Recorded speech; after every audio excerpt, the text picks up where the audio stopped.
Welcome back, Peter, to Cool. podcast episode number 31. Good to be back. Yeah, it is.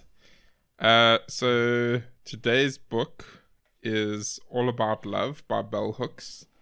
And I think it was a book recommendation from a friend.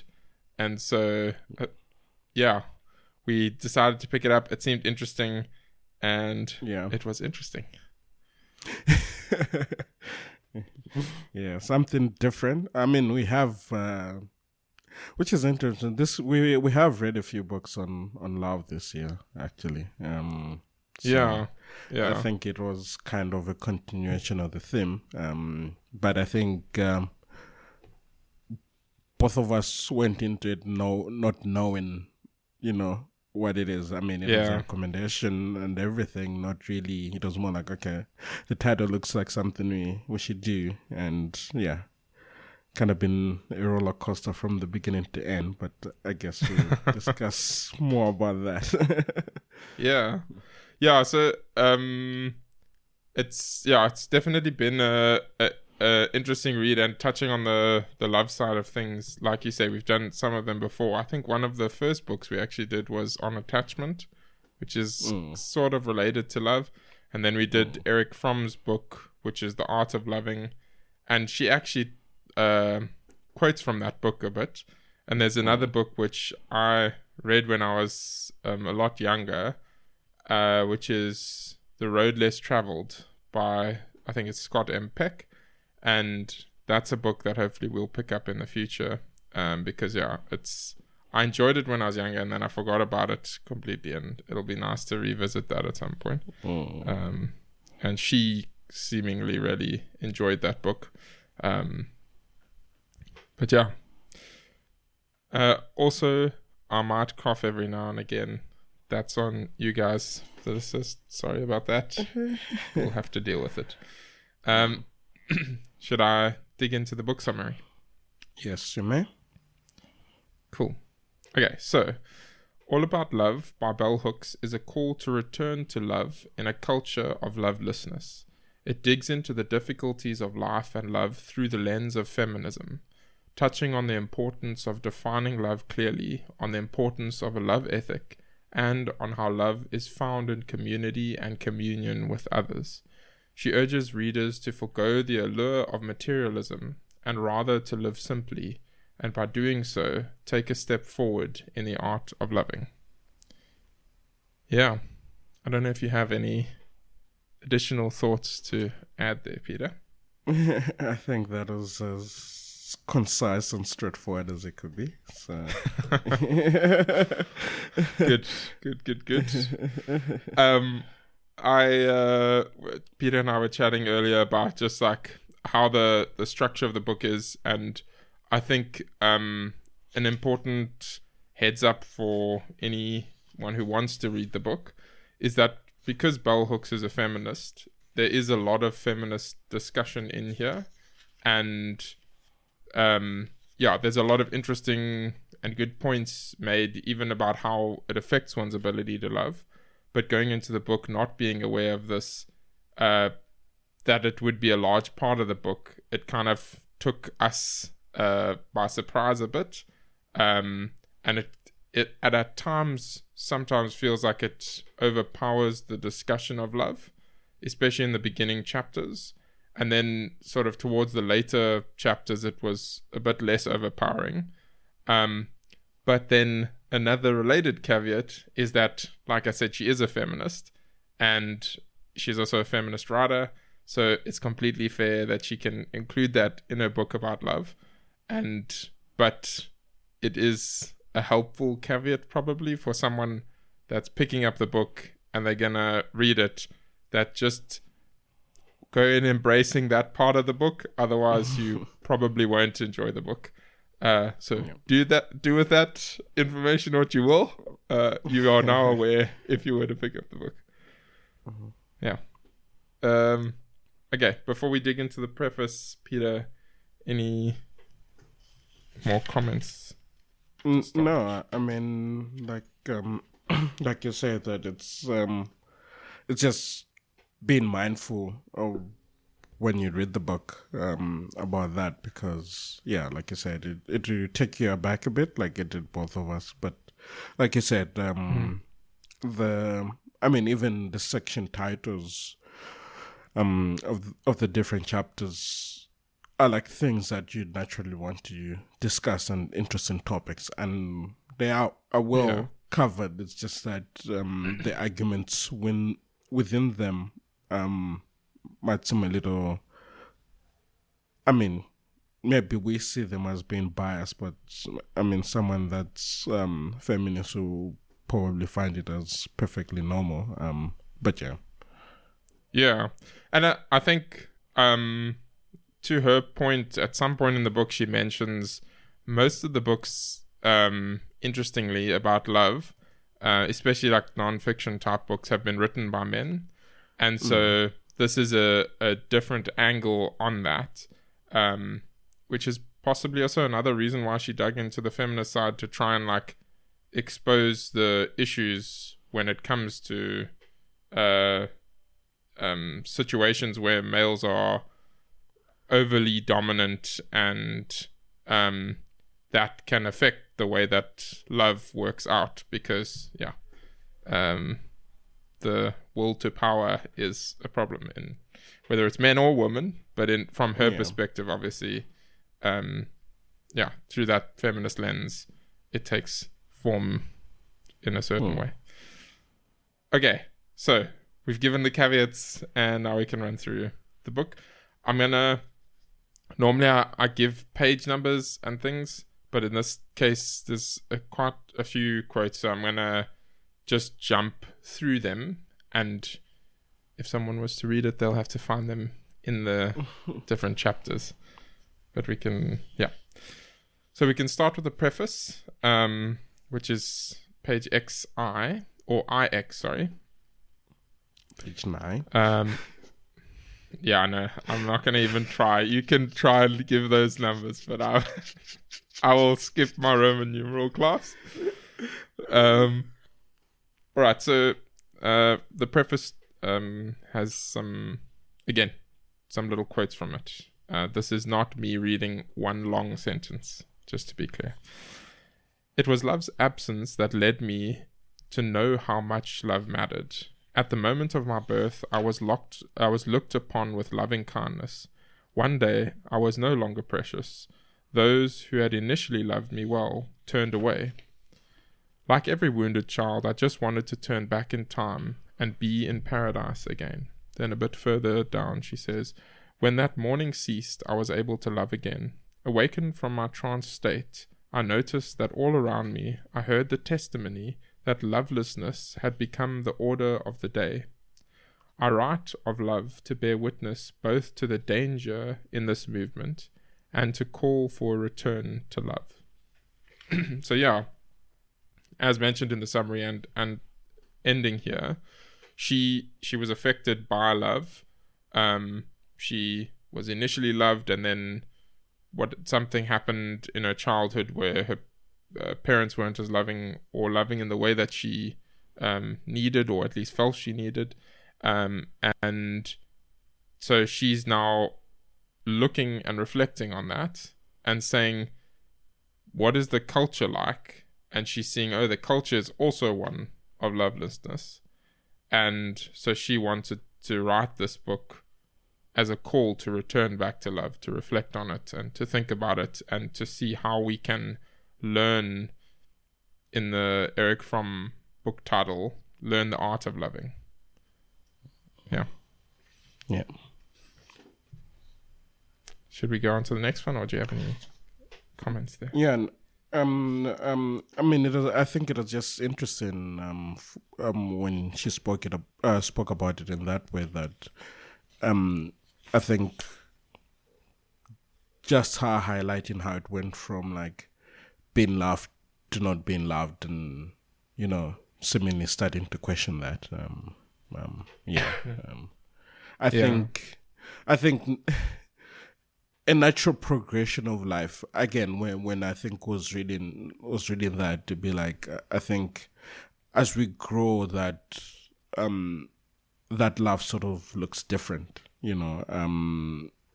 so I think to me it was just, that's how I pictured it, and it doesn't, I mean, I could be wrong, it might appear as you being loved a little less, but it just means that, to others it might just look like the training wheels have just fallen off, but yeah, it was an interesting way to sort of frame it, Mm-hmm.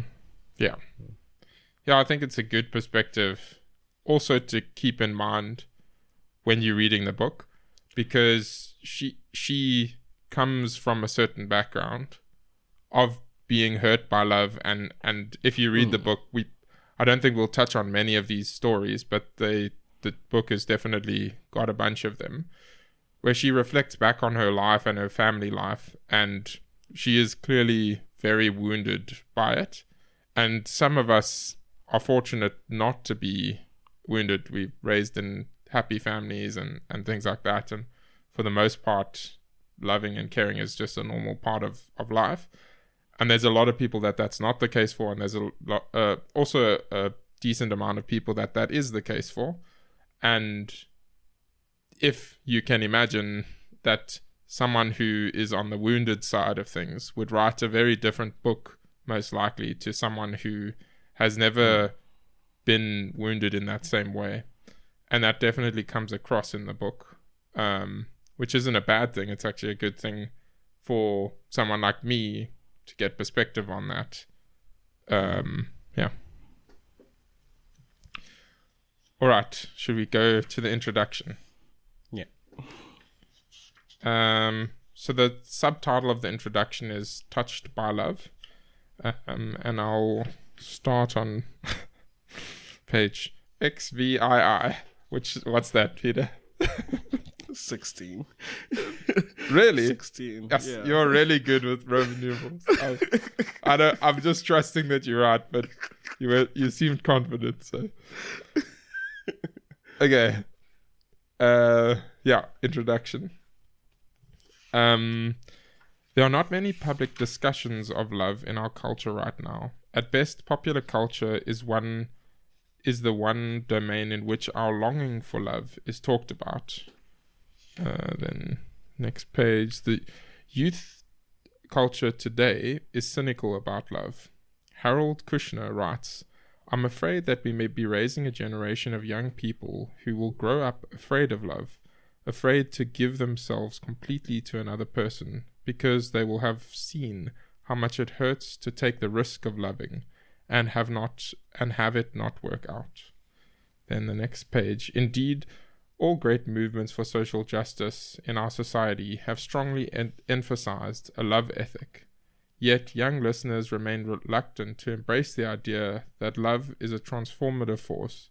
To them, love is for the naive, the weak, the hopelessly romantic. Then going to the next page. As I pored over non-fiction books on the subject of love, I was surprised to find that the vast majority of revered books one uses as reference works, even these popular self-help books, have been written by men. Then a bit further on. Early in my life, I read books all about love and never thought about the gender of the writer. Eager to understand what we mean when we speak of love, I did not really consider the extent to which gender shaped a writer's perspective. Then on the next page, I enjoy what male writers have to say about love. I cherish my Rumi and my Rilke, male poets who stir hearts with their words. But often men write about love through fantasy, through what they imagine is possible rather than what they concretely know. We know now that Rilke did not write as he lived, so many of his words of love offered to us fail when we come face to face with reality.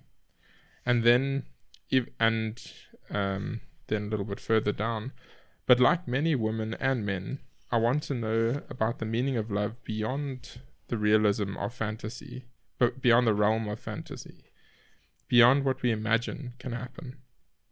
I want to know love's truths as we live them. And then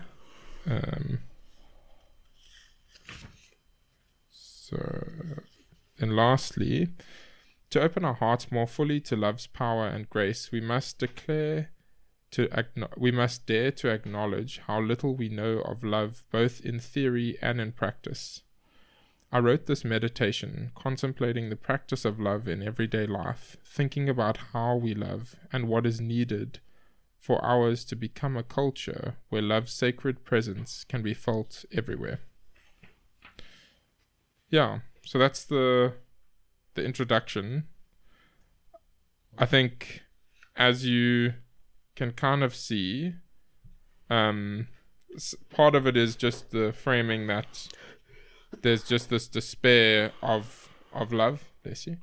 There's just this despair of love in the youth of the time.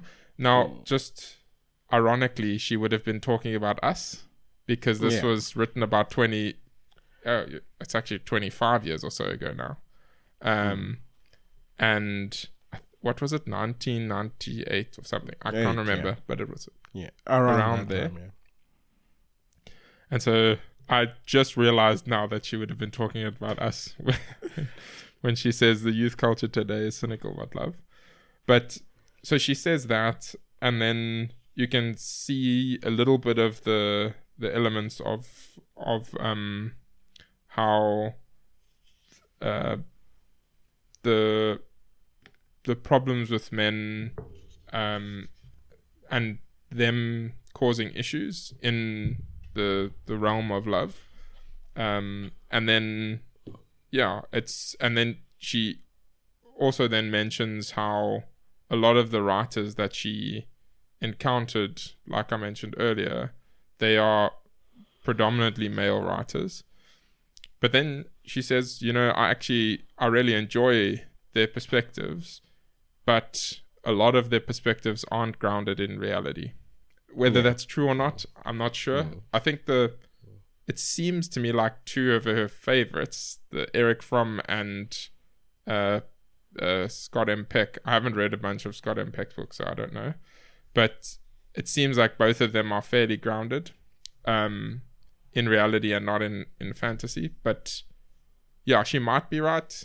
I feel like that might be one of the points that she makes that's not, maybe itself isn't grounded in reality. But yeah, who knows? I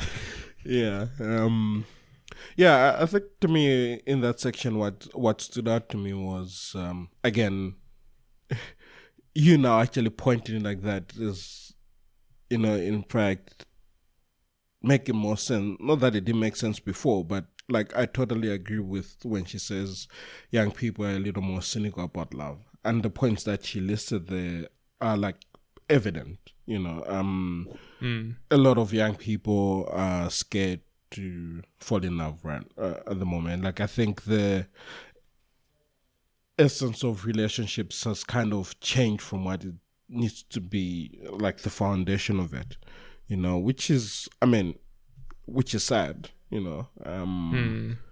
which is really sad. But again, like I said, in our discussion before we started recording, was that she does highlight very valid points on the different aspects.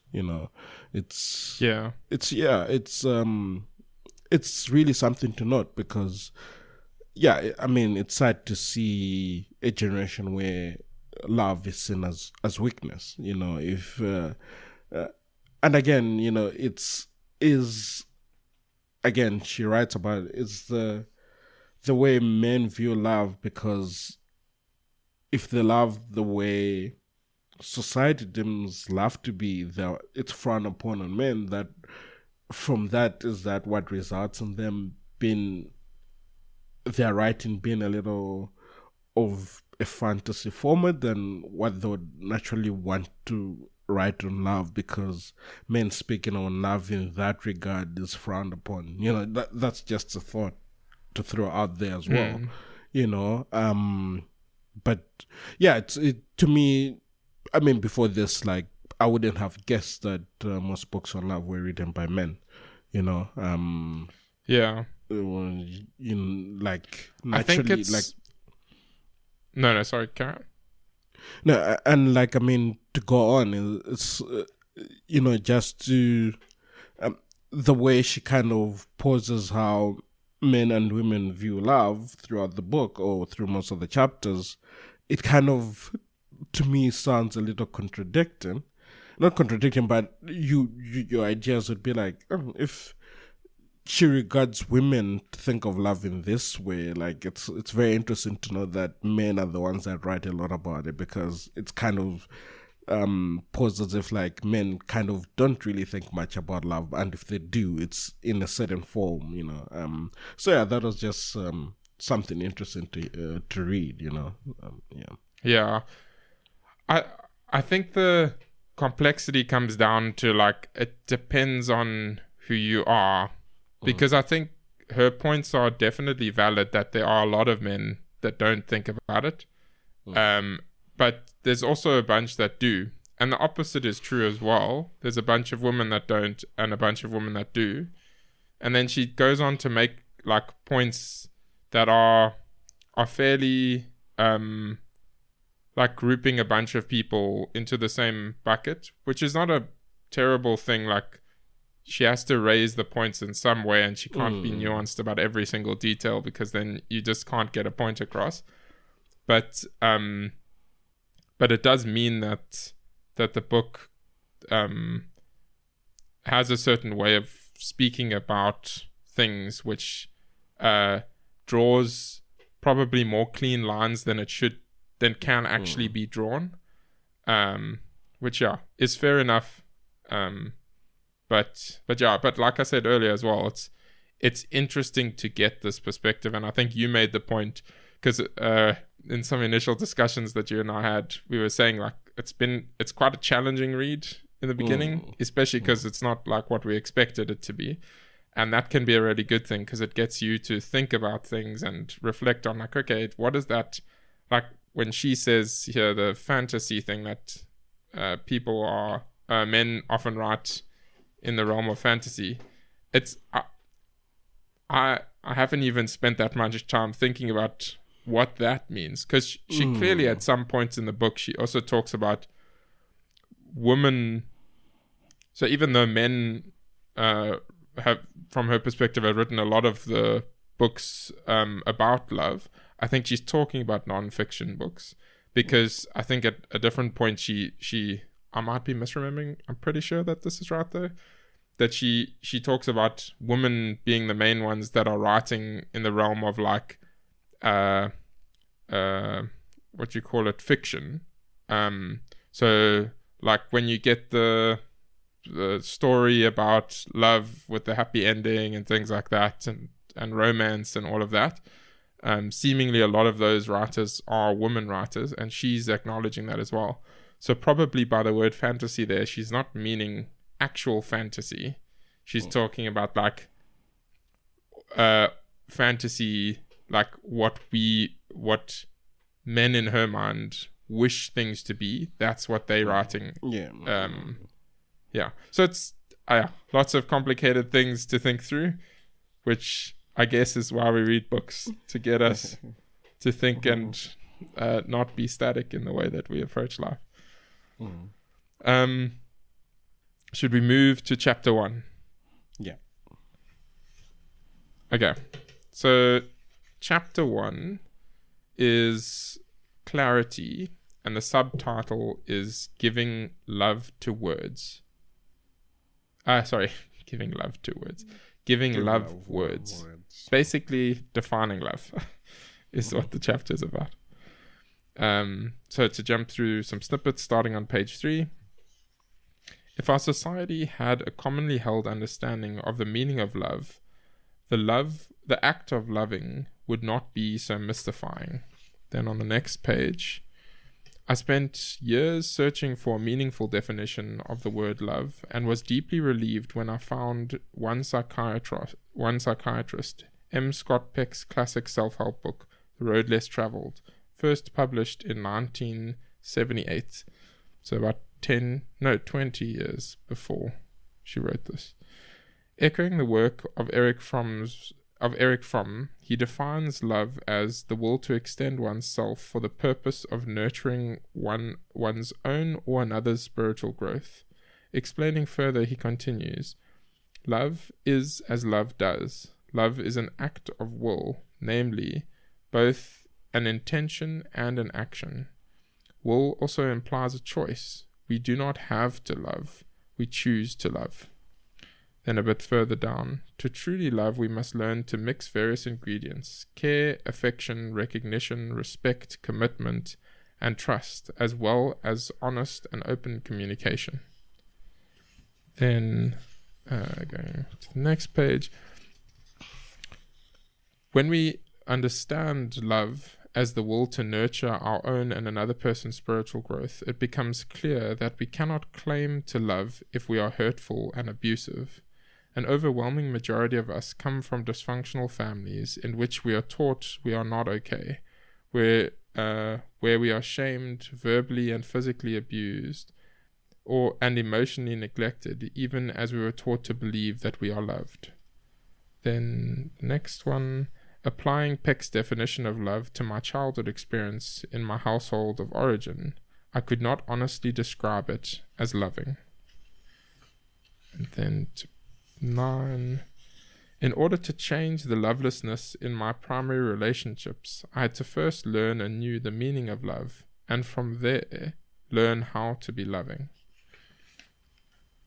And then on 11, it is particularly distressing that so many recent books on love continue to insist that the definitions of love are unnecessary and meaningless, or worse, that the authors suggest love should mean something different to men than it does to women, that the sexes should respect and adapt our inability to communicate since we do not share the same language. Then 13, to begin by always thinking of love as an action rather than a feeling is one way in which anyone using the word in this manner automatically assumes accountability and responsibility. We are often taught we have no control over our feelings, yet most of us accept that we choose our actions, that intention and will form what we do. We also accept that our actions have consequences. To think of actions shaping feelings is one way we rid ourselves of conveniently accepted assumptions that parents love their children, or that one simply falls in love without exercising will or choice, that there is such a thing as crimes of passion. Then she concludes with definitions are vital starting points for the imagination. Yeah, I don't know if you have some thoughts on that first chapter. There was something that stood up that I don't remember now, but you can speak to it. Yeah, I think one of the points that she makes there, which I found really interesting, was the point of how we often taught essentially that love is a feeling, and she's encouraging us to think of it as an action rather than a feeling, because if we do that, then we accept responsibility in a sense, rather than just being like, I just, like she says, I just fell in love, or the idea that parents just always love their children, and especially that idea of parents always loving their children. That's even though it often is the case, we almost assume that it's true, that of course parents love their children. But if we think of love as more about action, then if a parent is not being loving towards their child, then we can more easily conclude they don't love their child, which, sure, maybe there's random elements of the fact that they do love their child and stuff, but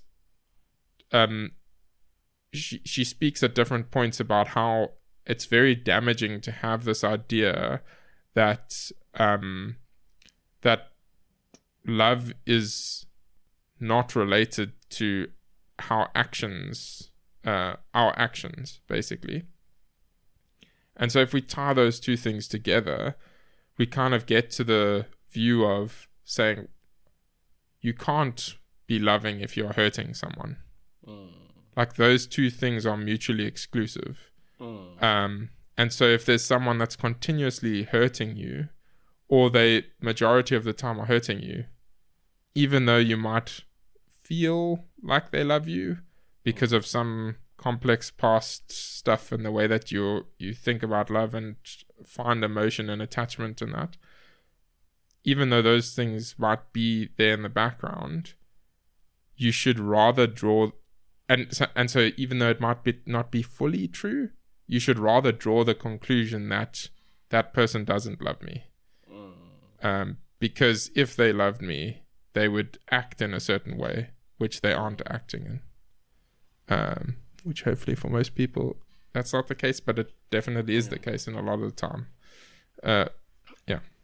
I was going to say, I think it is, just to add on to that, or rather tag to that point that you have, I think it was in the next chapter where she discusses about how growing up, the whole thing of, if you're being disciplined, you get beaten up and then it's like, but it's out of love, but then that then kind of skews the way you grow up. Again, it was, we said we're going to stay clear, but it was kind of also saying like, then those men that were kind of raised like that, then grow up to be men who see like some, I put in air quotes, some forms of abuse as not being wrong. Like you've said, like if you can't hit someone and say you love them, because those things just don't coexist, but because of how people are raised, in a way that they were disciplined one way, and kind of it was ingrained in them as being that this is being done out of love, they think it's okay. It's like, it's some sort of justification. Again, not condoning, it's not right. So yeah, just adding to your point. And yeah, just going back to some points that I want to add. On page 5, you said to truly love must, to truly love, we must learn to mix various ingredients. I think that was very important, like you're saying, it's an action. And not only that, like, you can't just say, and again, going back to how our generation looks at love in a little different. You can't say you love someone at the same time it's like, you have zero care about them. You have to show some level of care about those people, some sort of affection, some sort of recognition and respect. And I think that's one thing. Again, I could be wrong, but yeah, respect is something that people really, I don't know, it's wearing thin for most people. But yeah, but again, if you truly love someone, you have to, respect them. The one thing I always say, like, for myself, like, be kind to one another, like that's like, it's a free thing, but sort of goes a long way, and again, I think something that I feel sort of also from how she's spoken about it, and I think just how the world is at the moment, it's how it's an unspoken rule, but it's kind of what the world is sort of propelling now. Like I said, on how love is different for men and women. I think she speaks about that on page 11, how that's how we sort of look at it. And I agree, it's not supposed to be like that. Like, again, like, if it's an action, it's like you both can equally execute those actions, men and women don't need, you can't say that, and again, it goes back to what I was saying, that love from men, if you're overly caring or whatnot, you're seen as weak. But for women, it's like, no, that's natural for women. But it's like, those are those actions of love that we're supposed to learn. But when you get to the point of actually executing them, you're looked at differently. and already that, because you're creating that standard, you are then trying to imply that men and women should love differently, which isn't the case. So yeah, that's it's a very complicated thing, and how men and women are different and aren't different and things like that. Like it can easily go to one or other extreme, because there are differences, but one needs to be careful with what those differences are. Otherwise, it can lead to sort of an unhealthy form of patriarchy and all kinds of stuff. But yeah, I think just one last comment from our side about this chapter is that so the core of the chapter is obviously about defining love, and I think it's extremely helpful to keep that in mind. It's a great point from the book where she's saying essentially a lot of other books and people speak about love as it's this intangible, undefinable thing, and she's like, I disagree with that. I think that we should define love. And then she tries to say, I was searching for a definition and I came across this definition and I liked it, and that's the definition that she's now using, which like we said, the summary of it is kind of, just to read the quote again from Scott M. Peck's book: love is as love does. Love is an act of the will, namely both an intention and an action. And yeah, a bunch of other stuff around that, but yeah. Cool. Should we go to chapter 2, Justice? Yeah. Okay. So Justice, and the subtitle is Childhood Love Lessons. So starting on page 17. We learn about love in childhood, whether our homes are happy or troubled, our families functional or dysfunctional. It is the original school of love. And then jumping to page 19. The notion that love is about getting what one wants, whether it's a hug or a new sweater or a trip to Disneyland, is a way of thinking about love that makes it difficult for children to acquire a deep emotional understanding. Then jumping to 22. One of the most important social myths we must debunk if we are to become a more loving culture is the one that teaches parents that abuse and neglect can coexist with love. Abuse and neglect negate love. Then 25. Among the grown-ups who are wounded in childhood, the desire to be loved by uncaring parents persists, even when there is a clear acceptance of the reality that this love will never be forthcoming. Often children will want to remain with parental caregivers who hurt them because their, I don't know what this word is, cathetered feelings because of their cathetered feelings for those adults. They will cling to the misguided assumptions that their parents love them, even in the face of remembered abuse, usually by denying the abuse and focusing on random acts of care. And then she goes on to quote John Bradshaw, and he calls this confusion about love mystification. He shares, I was brought up to believe that love is rooted in blood relationships. You naturally loved anyone in your family. Even with their best intentions, our parents often confused love with what we now call abuse. And then page 29. Because children can innately offer affection or respond to affectionate care by returning it, it is often assumed that they know how to love and therefore do not need to learn the art of loving. While the will to love is present in very young children, they still need guidance in the ways of love. Yeah, like the title is like the chapter is subtitled, Childhood Lesson, Love Lessons. It's Justice, Childhood Love Lessons. I think it's an interesting reflection to say that, just to read the initial part, whether our homes are happy or troubled, our families functional or dysfunctional, it is the original school of love. So childhood is that original school of love, and specifically in the context of our families and partly the communities as well. And yeah, there's a lot of issues and things that we can run into when we are children. But yeah, I don't know what really to comment about those parts. I think they're valid and I think they make sense.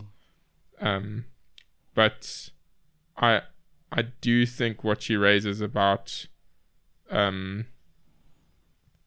believing that love is rooted in blood relationships is a problem. I think at the same time it's a healthy thing to sort of have that as a foundational commitment. But at some point, if you really are in a, for lack of a better term, messed up family or dysfunctional family, as she would often say, then to acknowledge and realize like, oh, this might not be what love is probably wise. Yeah, but I mean, I think it's more speaking of the foundation basis. I don't know if I'm understanding, because I mean, if you really think about it deeply, you know, like you extend your love outside your families at the end of the day. If you marry someone they're not from your family, and I mean, I'd like to believe if you're getting to the point of marrying someone, you actually love them. You know? Yeah.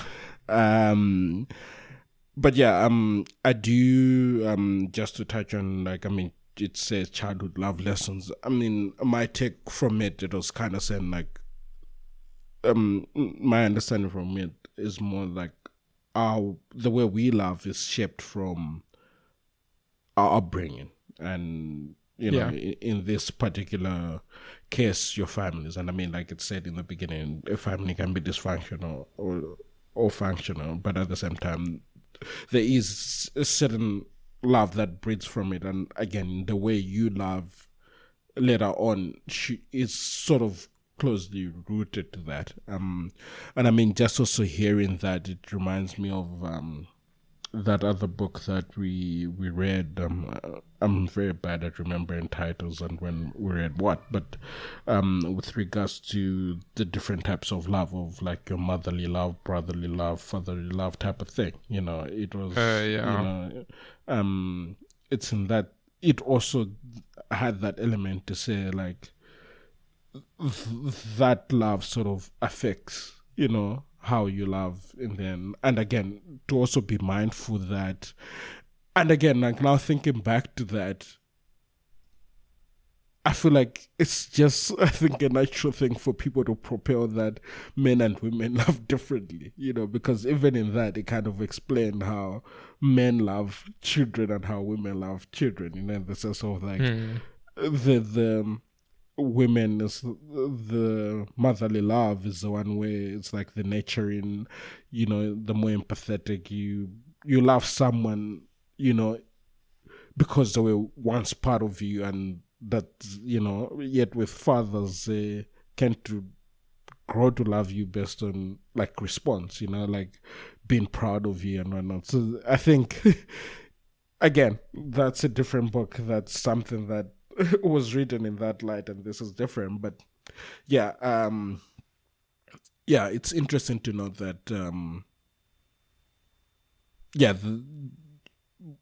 our love can be traced back to the situations which we find ourselves in. And again, I mean, I think that's what I was referring to also when you're speaking in the previous chapter about how, you know, we need to understand that, or to call out certain sort of discipline as to say, no, this is actually too much, it's actually abuse and can't exist if there is love in it. So I'll make two last points. The one point is that I also found it interesting and obvious, but interesting to just be reminded of it, that children also aren't born with this innate ability to love. They need to learn it.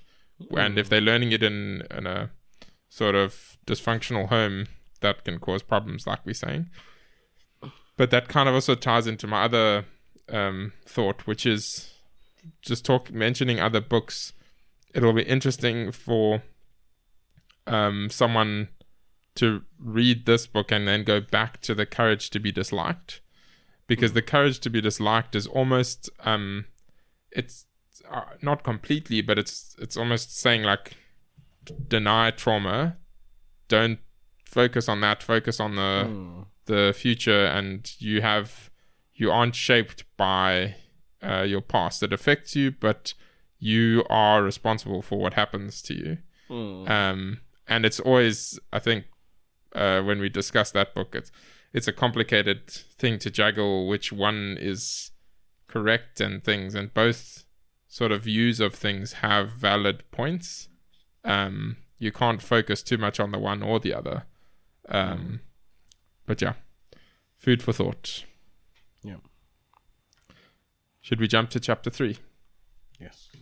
Okay. Honesty, be true to love. That's the subtitle. And starting page 31. When we reveal ourselves to our partner, we find that this brings healing rather than harm. We make an important discovery, that intimate relationship can provide a sanctuary from the world of facades, a sacred space where we can be ourselves as we are. Then 33. The heart of justice is truth-telling, seeing ourselves and the world the way it is rather than the way we want it to be. 34. When many of us are asked basic questions like, how are you today? A lie is substituted for the truth. And 37. Males learn to lie as a way of attaining power, and females not only do the same, but they also lie to pretend powerlessness. Then 40. The psychiatrists Carl Jung insightfully emphasized the truism that where the will to power is paramount to love, where the will to power is paramount, love will be lacking. Talk to any group of women about their relationship with men, no matter their race, class, and you will hear stories about the will to power, about the way men use lying, and that includes withholding information, as the way to control and subordinate. Then on 41. Trust is the foundation of intimacy. When lies erode trust, genuine connection cannot take place. And then 45. In our culture, privacy is often confused with secrecy. Open, honest, truth-telling individuals value privacy too. Hence, many recovery programs stress that you are only as sick as your secrets. And then lastly, on 49. When men and women push each other for truth-telling, we reinforce the notion that when men and women punish each other for truth-telling, we reinforce the notion that lies are better. To be loving, we willingly hear each other's truth, and most important, we reaffirm the value of truth-telling. Lies may make people feel better, but they do not help them to know love. Yeah, I think there's lots of things that can be said about this, but for me, the main takeaway is that part at the end, to try and, in relationships, friendships or romantic relationships, to try and tell the truth in love, and recognizing that in the moment, the lie might make someone feel better, but for the long term, it's not healthy, and it's just not the way that we should do things if we want to be better, more loving people. Yeah. I think for me, what was interesting was the contrast she had with the consumer world. You know, how she went on to be like, we're in a world that convinces us that we want something when we might actually not, and how she sort of blended that into how the reason why people lie, or kind of tell a white lie, just because that will yield a better outcome than the truth in the moment, but at the end of the day, the truth is what is important. You want to be accepted for who you are, because at the end of the day, those little lies, as you say, they're not done, with malicious intent, but it's just to kind of more paint a certain facade, and you don't want that in the context of love, Yeah, truth is important. Strange, hey? Shall we go to chapter 4? Yeah. Okay, so the chapter 4 is titled Commitment, with a subtitle, Let Love Be in Me. And this is a hint to what the chapter is about, because I don't know how you found it, Peter, but when I read it, and especially, I'll quickly read she gives a quote from Scott M. Peck here at the front. Let me read it and then I'll give my thoughts. So, anyone who is truly concerned for the spiritual growth of another knows, consciously or instinctively, that he or she can significantly foster that growth only through a relationship of consistency. So, I read the title, Commitment, and then I read the little quote there, and then I assumed that this chapter was going to be about commitment to others and commitment to just like building relationships and things with others. But for better or for worse, this chapter is more about the commitment to love yourself and grow in that love. Not in she tries to be clear about the fact that she's not, it's not something where she's talking about being narcissistic or something, of course, but it's about self-love, essentially. So, yeah. I was gonna say again, like, I think you have to sort of like read that subheading again, because it goes, let love be love in me. So it's like, like you said, the commitment is me committing to love, then as a result I'll love others, type of thing. That's kind of like the framing of it. But yeah. Okay, so going through the book, or this chapter, so starting on 53, whether we learn how to love ourselves and whether we learn how to love others, sorry, let me try that one more time. Whether we learn how to love ourselves and others will depend on the presence of a loving environment. Then on the next page, love cannot flourish in isolation. It is no easy task to be self-loving. Using a working definition of love that tells us it is the action that we take on behalf of our own or one another's spiritual growth that provides us with a beginning blueprint for working on the issue of self-love. When we see love as the combination of trust, commitment, care, respect, knowledge, and responsibility, we can work on developing these qualities, or, if they're already part of who we are, we can learn to extend them to ourselves. Then on the next page, Nathaniel Branden's lengthy work, 6 Pillars of Self-Esteem, highlights important dimensions of self-esteem. The practice of living consciously, self-acceptance, self-responsibility, self-assertiveness, living purposefully, and the practice of personal integrity. Then on 56, to live consciously, we have to engage in critical reflection about the world we live in and know most intimately. Usually it is through reflection that individuals make the choice to stop listening to negative voices. Then on the next page, once we begin to replace negative thinking with positive thinking, it becomes utterly clear that, far from being realistic, negative thinking is absolutely disenabling. On the third pillar of self-esteem, Brandon defines self-responsibility as the willingness to take responsibility for my actions and the attainment of my goals for life and well-being. Taking responsibility does not mean that we deny the reality of institutionalized injustice, but we can choose how to respond to acts of injustice. And then to 60. Gloria Steinem's bestseller Revolution from Within cautioned women about the danger of achieving success without doing the necessary groundwork for self-love and self-esteem. Then to 62. Most people are concerned about living purposefully when it comes to choosing the work we do. Work occupies much of our time. And then to 64. Whenever possible, it is best to seek work we love and to avoid work we hate.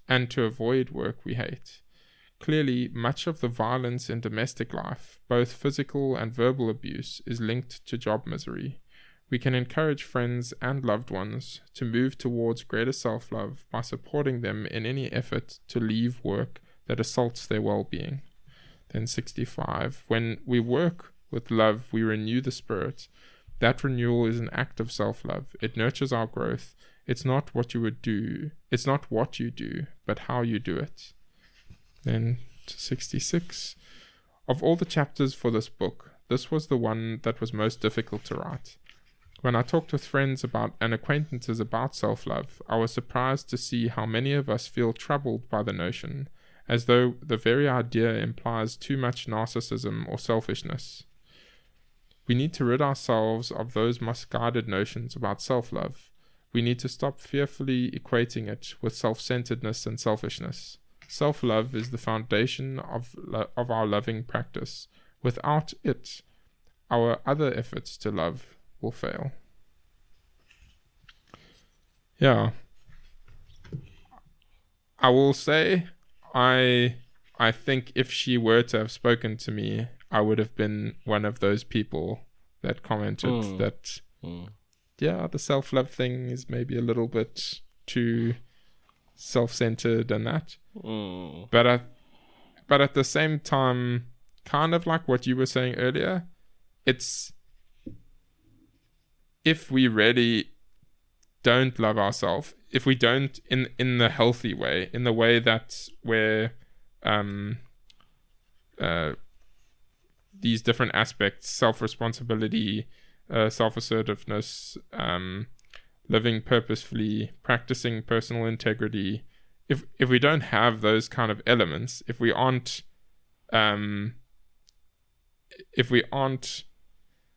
I like the way that trying to remember, I think it was Eugene Peterson, is a Christian writer. He talks about congruency, like basically the way that you act and live in the world being congruent with your thoughts. And if they are the same, then you are much more likely to be just comfortable and not like strained and things like that in life, because your life and your inner world and your relations with other people are all congruent. They all line up. You're not like telling one person this thing but another person this thing just so that you can like win favor of both of them. You're just being straightforward and hopefully have a good moral compass and those kinds of things. And it kind of reminds me of that. Like, you need to be a congruent person, and because if you aren't, it's gonna be much more difficult to love. Like, you can imagine if someone goes to one person and tells them one thing and then goes to another person and tells them something else, how can you be loving those people if you aren't telling them the truth, if you like sort of twisting things and so what are your thoughts, Peter? I think my thought on it is and I think it's funny enough a conversation that I've had before, you know, and in the sense, I mean, this chapter for me, the summation of it is more of how can you love someone else if you can't love yourself, you know? Because I think it's so focused about loving yourself that I think the result of it wasn't sort of expanded on, if I may. But essentially, how I look at it is that if you can't even, like, I mean, there's always that saying, and I mean, it applies in probably the previous chapters of how knowing to love begins at home.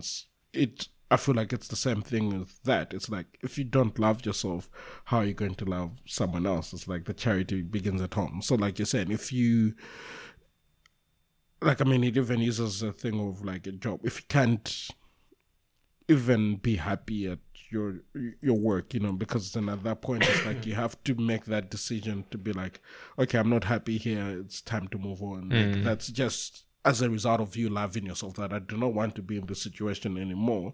I want something better for me. You know, it's like those, it seems like small things on a certain level, but if you look at it on a broader space, because you're able to do that for yourself, you can easily do that for others. And that is part of loving, like how you learn to love others, essentially.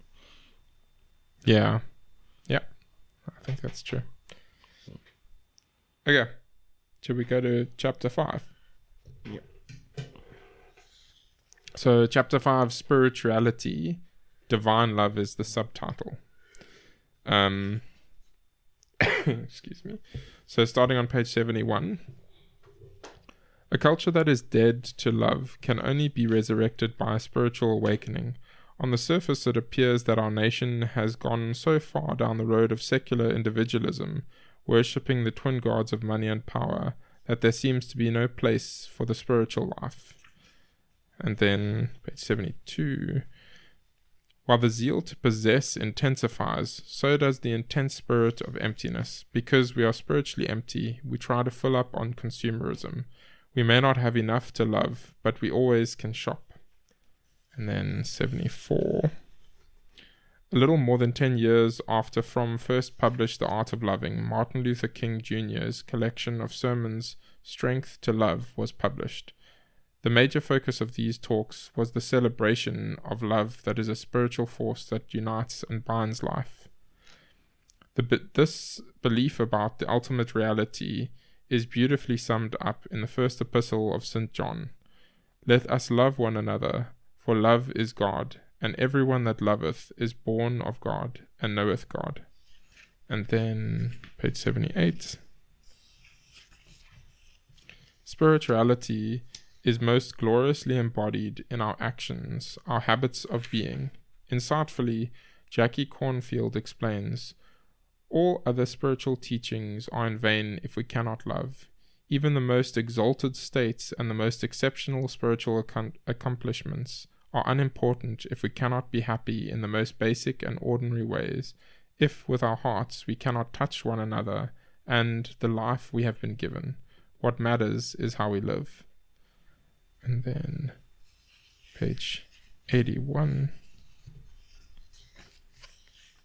Learning to embrace our suffering is one of the gifts offered by spiritual life and practice. Then 82. For a long time, many of my friends and work peers had no idea I was devoted to a spiritual practice.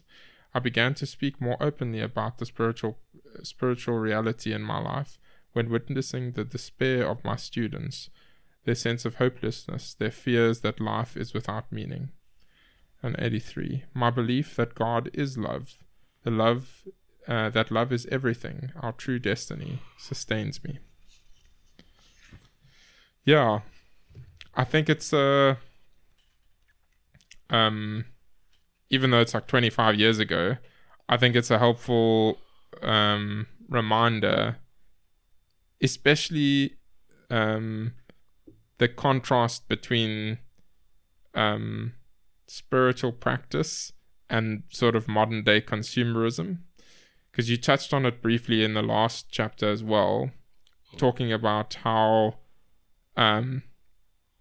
often we kind of just nowadays focus on consumerism, and it basically affects our ability to love because we're just so focused on that and consuming, and we can always, like they said, we can always go and shop to try and fill our emptiness. It's not going to work.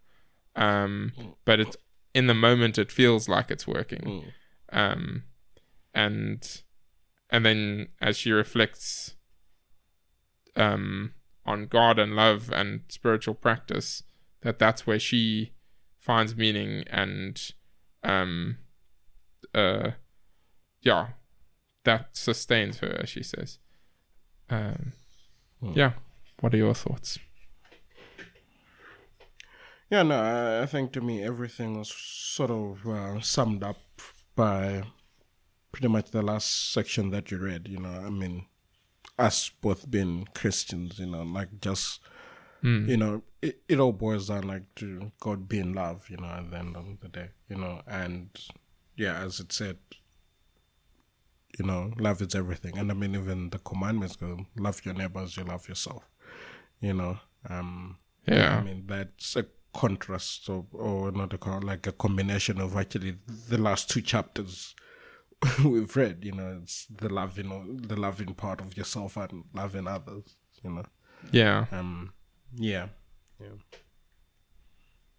Cool. Okay, going on to chapter 6, values. Living by a love ethic. I was extremely confused as to whether she was saying ethic or ethnic, because I read it as ethic, but then if you read the contents, the page of contents, I think, with all the different chapters, then it says living by love ethnic. Like ethnic as in like almost more like culture and society and those kinds of things.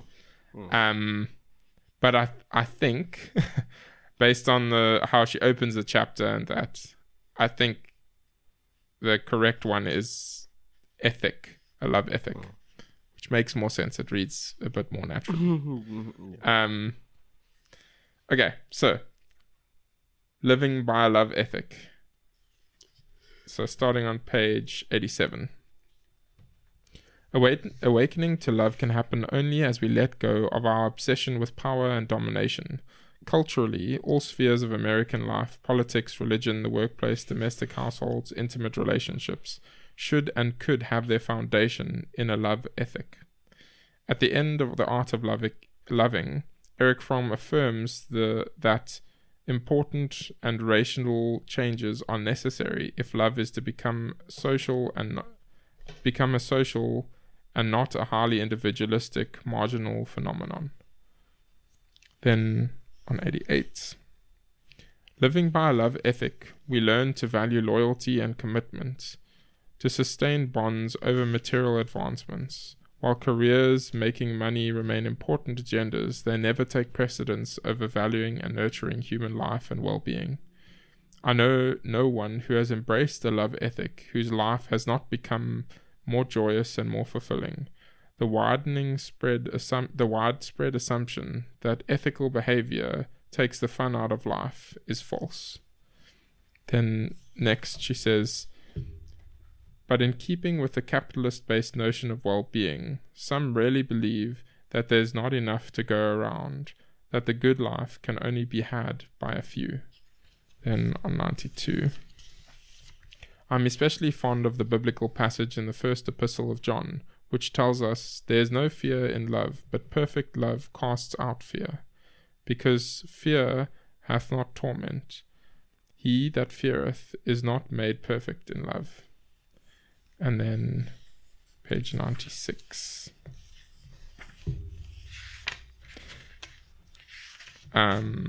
Masses of people are negatively affected by patriarchal institutions, and most specifically by male domination.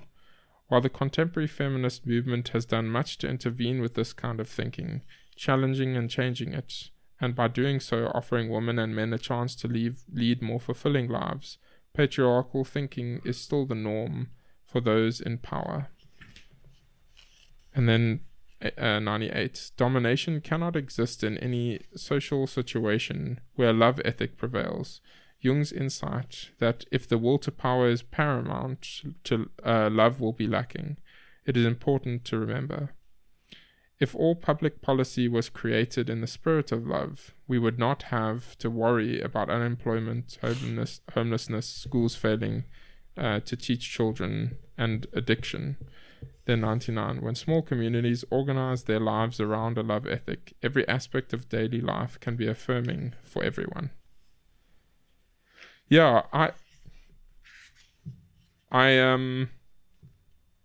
like her thoughts about the idea of, like she says, yeah, if public policy was created in a spirit of love, we wouldn't have to worry about unemployment, homelessness, and etc.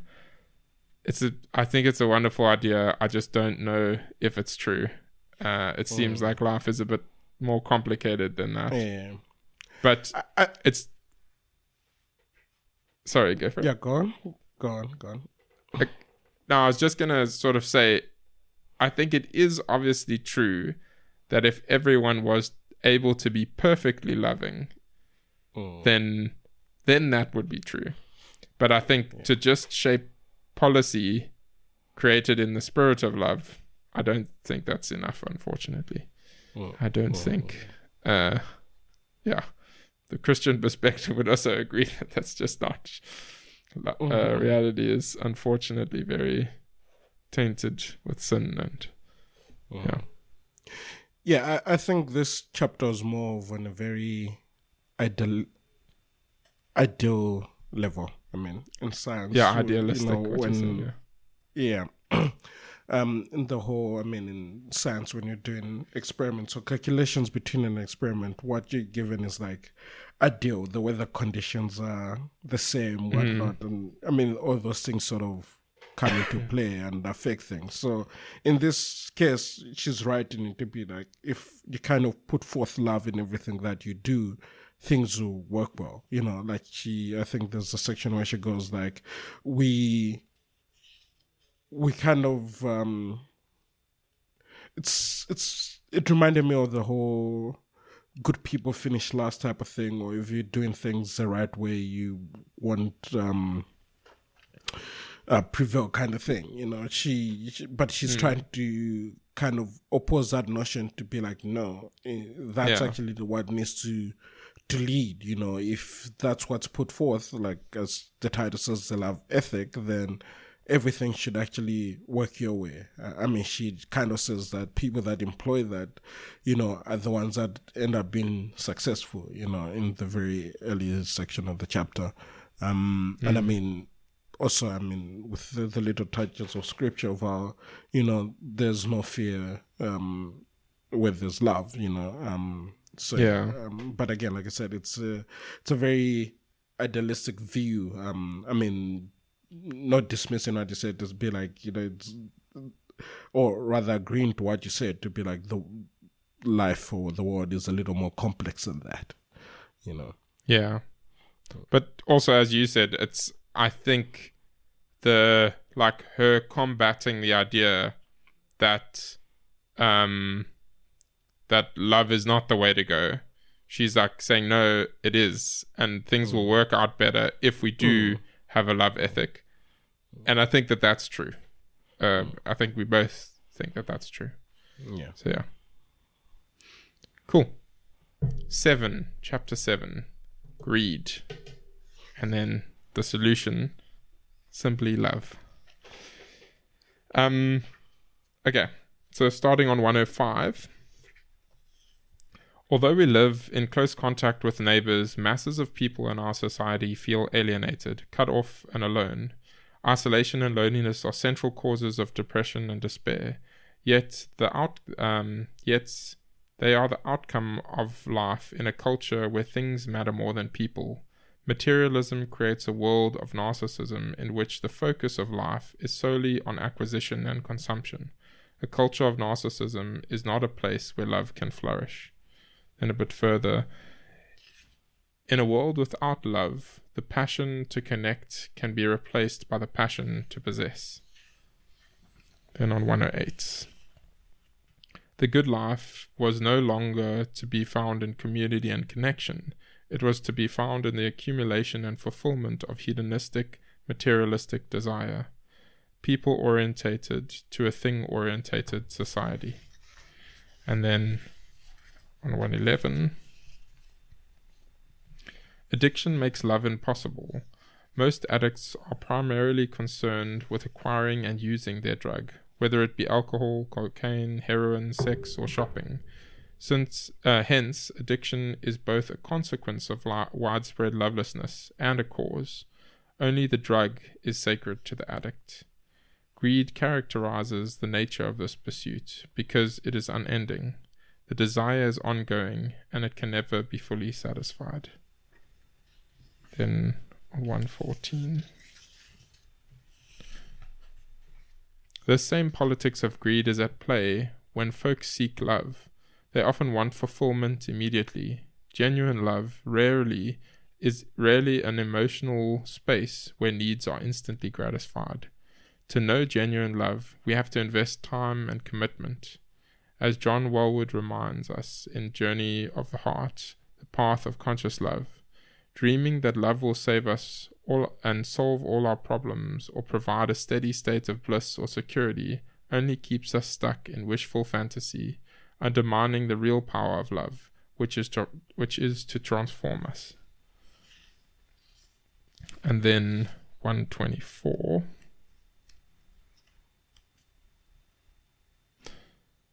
We are all vulnerable. We have all been tempted, even those of us committed to an ethic of love, are sometimes tempted by greedy desires. These are dangerous times. It is not just the corrupt who fall sway to greed. Individuals with good intentions and kind hearts can be swept away by unprecedented access to power and privilege. Then, on the next page, living simply is the primary way everyone can resist greed every day. And we celebrate and honor communalism and interdependency by sharing resources. All these gestures show a respect and a gratitude for life. When we value delaying gratification and take responsibility for our actions, we simplify our emotional universe.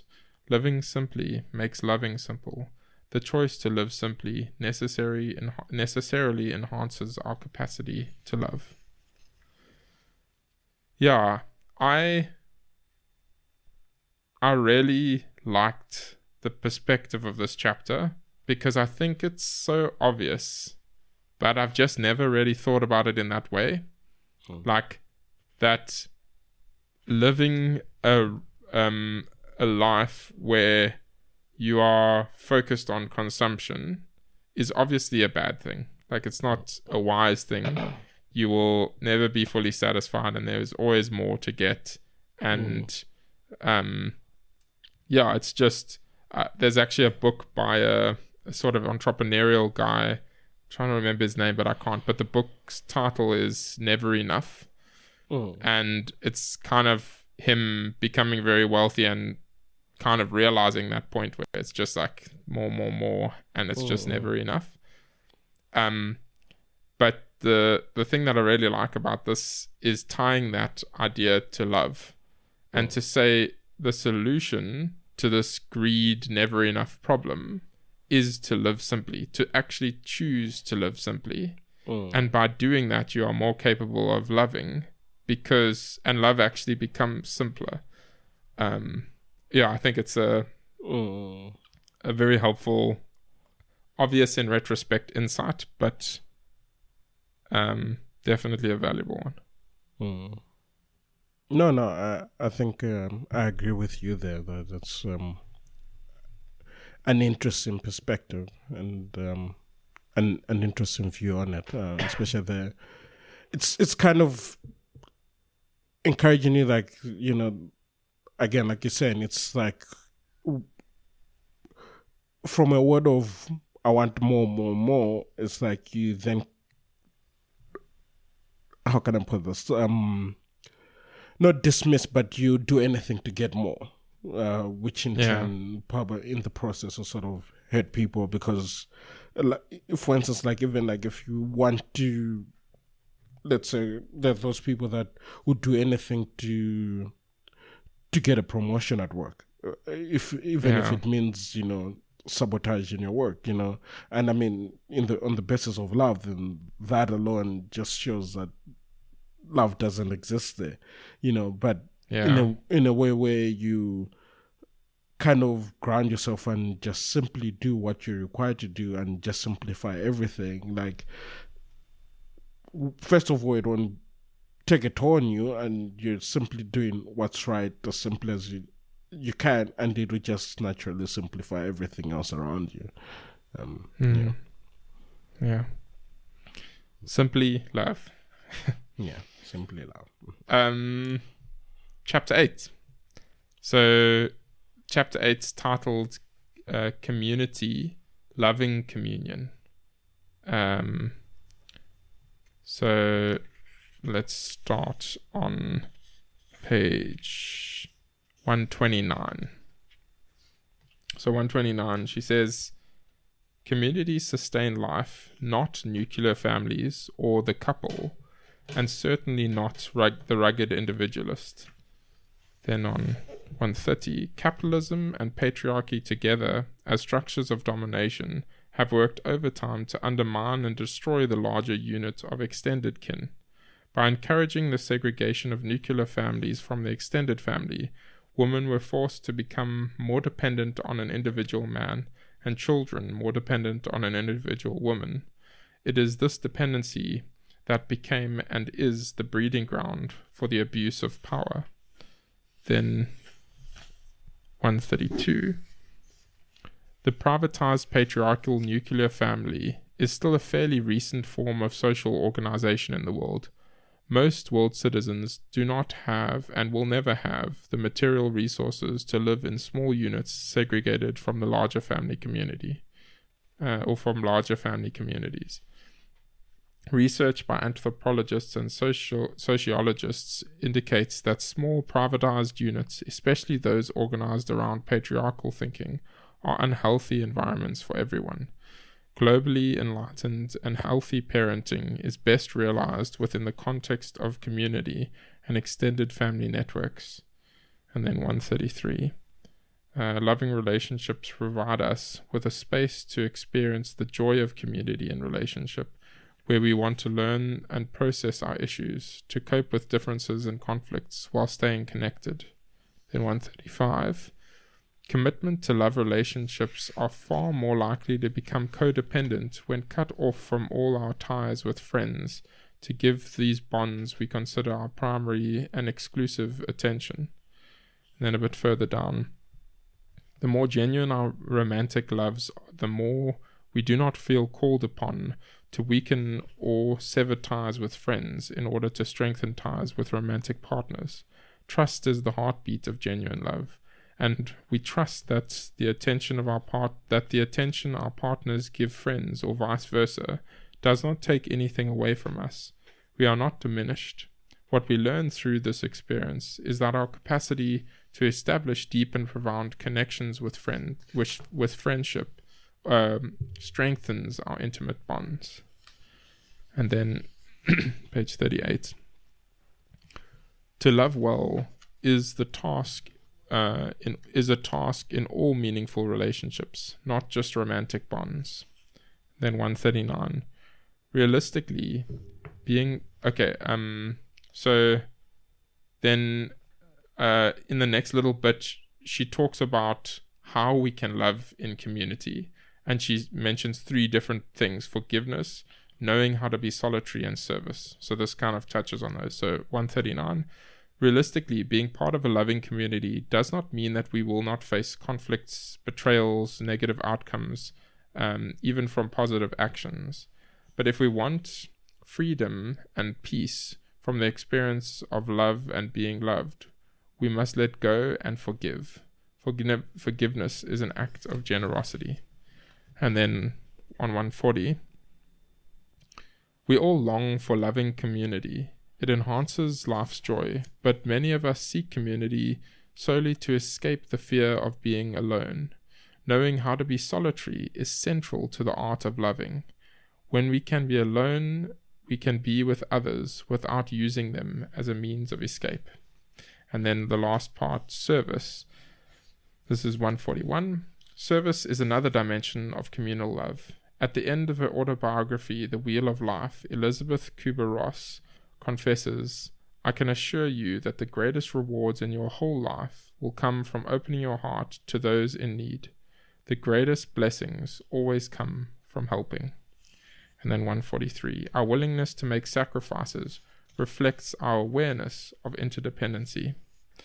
Then I think lastly, unlike other movements for social change that require joining organizations or attending meetings, we can begin the process of making community wherever we are. We can begin by sharing a smile, a warm greeting, a bit of conversation. Yeah. I think the beginning part,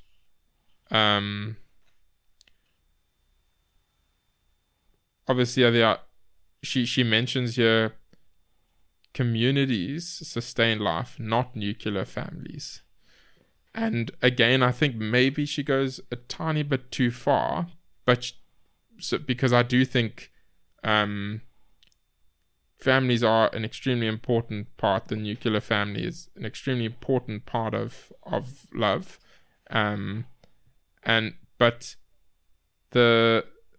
the interesting point that she makes, which I don't know that I thought about that much, is the idea that, because she pushes that, she says no, it's community, not the nuclear family or couples, and then she goes on to talk about how there's capitalism and patriarchy and those structures of domination. She kind of almost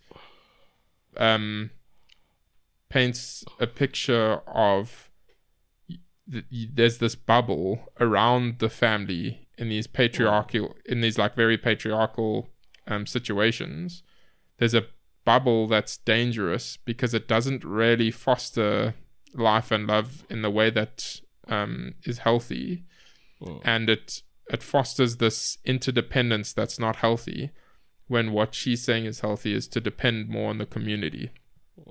And I think that aspect I definitely agree with. I think I don't even know that I necessarily fully agree with the whole her being very against patriarchy, because even though I don't think male domination is a healthy thing in most cases, I think there are certain cases, I've even seen it, especially in like certain Christian circles, it sometimes happens where there's this idea of male headship and stuff like that. And I think there's lots of reasons why to be like, nope, it's a terrible idea, don't do it. But there's also, I've seen it, very healthy families and relationships where they do hold that perspective. So I don't think it's, again, as clear cut as this. I do think to make a broad statement to say patriarchy is dangerous is probably accurate. But her points here, I think, are very good. To be like, we need to be very cautious. If we see this patriarchal situation, it's very dangerous if that is the isolated bubble, isolated from community. And so loving in community is the healthy thing that we want to lean towards, the larger family, not just the nuclear family, without negating the importance of the nuclear family. Yeah. What are your thoughts, Peter?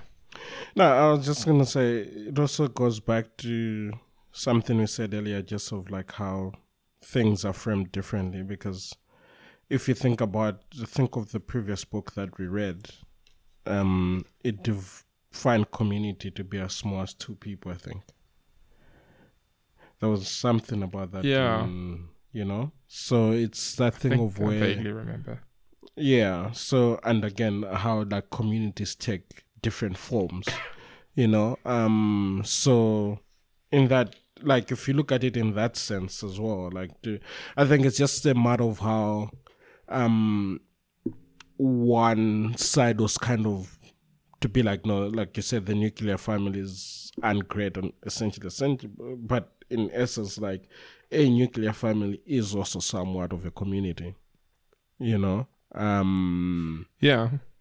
And again, like, I just also, like, going through it, also just realizing how, at the end of it, it's from, what was the title of the last book? I'm blanking out. The character be disliked. It kind of went on to be like, you should, like, one way you can kind of draw that is actually acts of service to your community, giving back to the community, as it was framed in that book. And this is essentially what services to the community can relate to. I mean, me relate, like, kind of tying the two together. That is part of what fosters love. So yeah, I think that is my take from it, in addition to what you've said. I also think another very helpful reminder is the part about friendship that she speaks about, where the idea of true love in friendship should be something that grows true love, not something to be avoided when you are in a romantic partnership. Yeah, and if you find yourself in that situation where you are in a romantic relationship where you are becoming isolated because your partner is pulling you away, or you pulling your partner away, or you just like isolating yourselves, that's a dangerous place to be. It doesn't mean that relationship is necessarily a good relationship or a bad relationship. It can just be something to recognize in the relationship and be like, oh, we should work on that part. Or it can be a sign that it's like, okay, this is actually a very unhealthy relationship. I need to escape because my partner is isolating me. Whichever one of those cases, just the point to recognize is that isolation from friendship is a very dangerous thing, because community is a very important part of life, which includes friendship. I agree. Cool. I think that's, and I mean, on a person, I think that's something that I know, like, I'm always a proponent of. Like, I always say, like, my friends are my family, because I mean, my family, I do have family, but my family is like thousands of kilometers away. But to me, that alone, like what you've said, is very important to me. And I mean, in the cases where I'm in a romantic relationship, I want that to be made known, to be like, no, like, yeah, my family are my friends, and I think so often, like you were saying, it's like when you kind of feel as though, like, I mean, from outside looking in, if you feel as though, like, you're uncomfortable with the love between your romantic partner and their friend, then, you kind of need to reflect on that, because that too, like you've said, is quite important. Yeah. Okay, should we go to chapter 9? Mutuality, the heart of love. So, starting on 152. Sadly, love will not prevail in any situation where either party, male or female, wants to maintain control. Then 157. Choosing to be honest is the first step in the process of love. There is no practitioner of love who deceives. Once the choice has been made to be honest, then the next step on love's path is communication. Philosopher Paul Tillich insists that the first responsibility of love is to listen. We cannot learn to communicate deeply until we learn to listen to each other, but also to ourselves and to God. And then 158. M. Scott Peck's popular treatise, The Road Less Traveled, highlighted and affirmed the importance of commitment. Discipline and devotion are necessary to the practice of love, all the more so when relationships are just beginning. Peck writes, whether it be shallow or not, commitment is the foundation, the bedrock of any genuinely loving relationship. Deep commitment does not guarantee success of the relationship, but does help more than any other factor to ensure it. Anyone who is truly concerned for the spiritual growth of another knows, consciously or instinctively, that he or she can significantly foster that growth only through a relationship of consistency. So that's kind of a quote from that that she used in the other chapter, the commitment, self-love chapter. Then a bit further down, it says, when we face pain in relationships, our first response is often to sever the bonds rather than to maintain commitment. Many people fear getting trapped in a bond that is not working, so they flee it at the onset of conflict. Running from pain, they never know the fullness of love's pleasure. And then 163. This is Robert Sternberg writes, if you want to make just one change in yourself that will improve your relationship literally overnight, it would be to put your partner's interests on equal footing with your own. And this I think is one of the key parts of the mutuality this chapter. And then she goes on to say, generous sharing of all the resources is one concrete way to express love. These resources can be time, attention, material objects, skills, money, etc. Then a bit further down, giving brings us into communion with everyone. It is one way for us to understand that there is truly enough of everything for everyone. Then on 164, through giving to each other, we learn how to experience mutuality. Yeah, I think just generally I agree that if you don't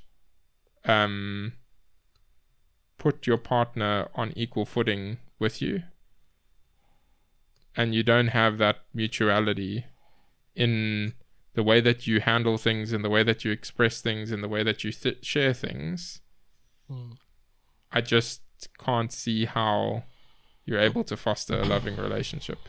Yeah. Well, I mean, as I'm saying that, I'm thinking, but what about parents and children? But they, in some sense, they still should be putting each other on equal footing. It's just that it's a different type of relationship. Yeah. But I will stop commenting on it now because I haven't thought through it clearly.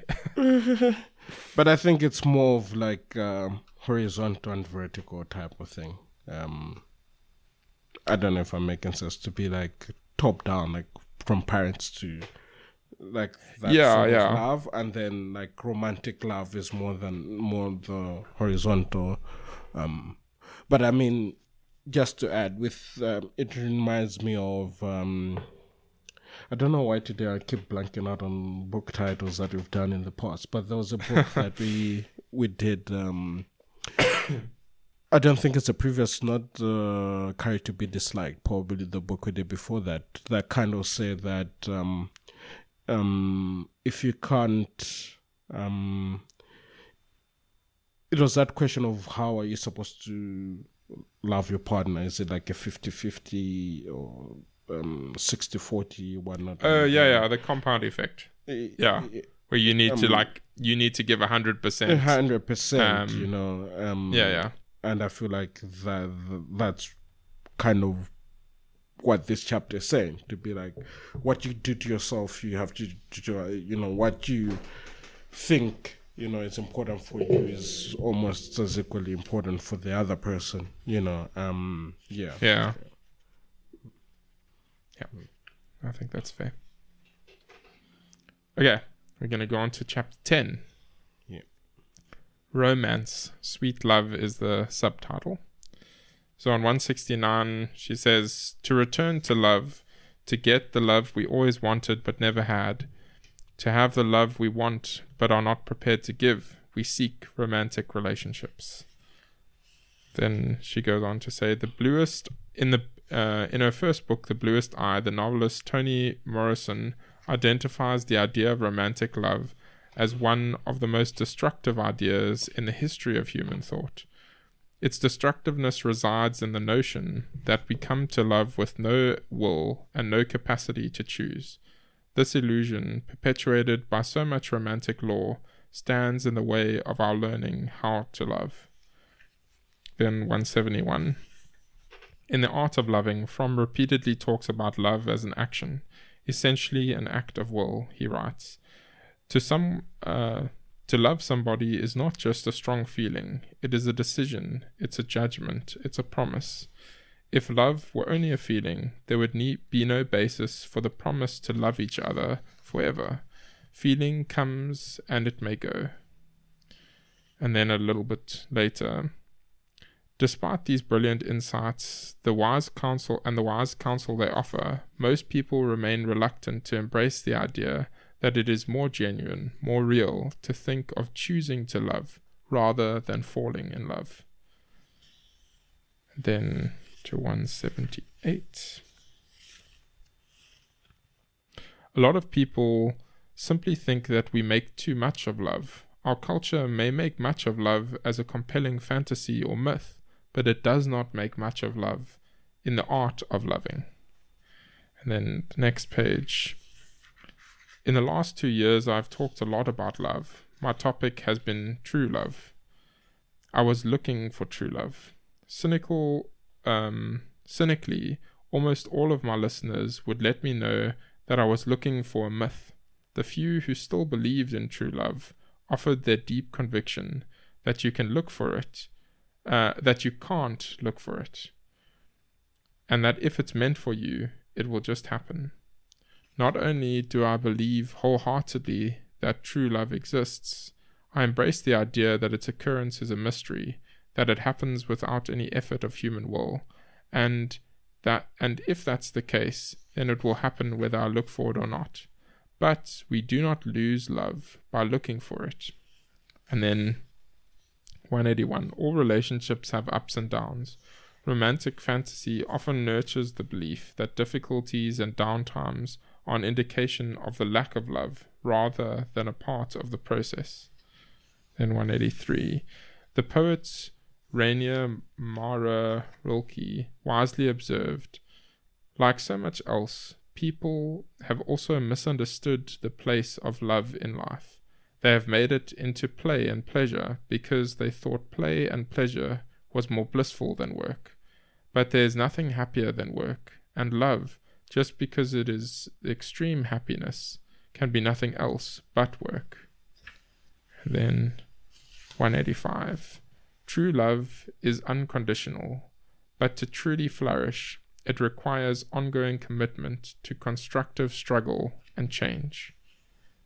And then 187. Thomas Merton writes, we discover our true selves in love.